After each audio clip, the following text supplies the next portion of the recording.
Hi there, and welcome back to Daily Bible Promises with a Twist. And today, as always, we're going to start by reading one verse from the New International Version.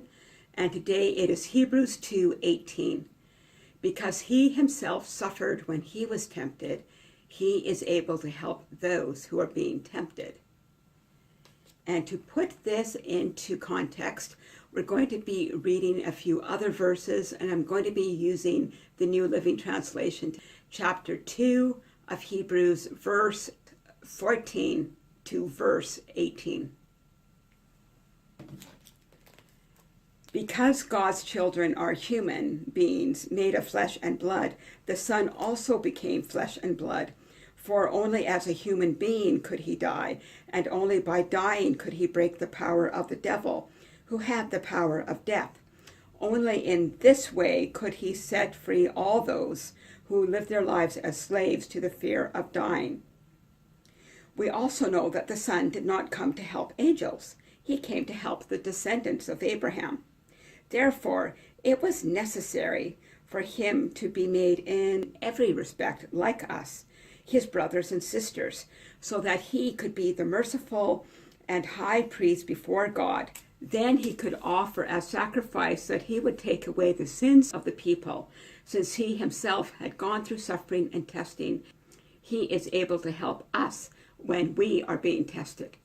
The author of Hebrews is making 2 points very clear. Number one, Jesus came to earth as flesh and blood. Why is that so important? There is an illustration I have heard that puts this into perspective.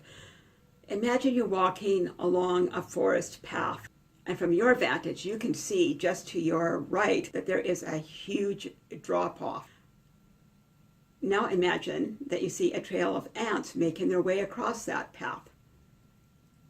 You know that they're headed for destruction, and you know they can't see where they're going because of the long grass that's just on the edge between that cliff and the path. There's nothing that you can do. You can't yell at the ants and say, "Hey, ants, you better move quickly. You're about to fall off the cliff." No, the only way you could ever warn those ants is if you became an ant yourself, because you could speak their language and they would understand what you were trying to tell them. And then, and only then, you could point them to a safer path. It's not a perfect illustration, I know.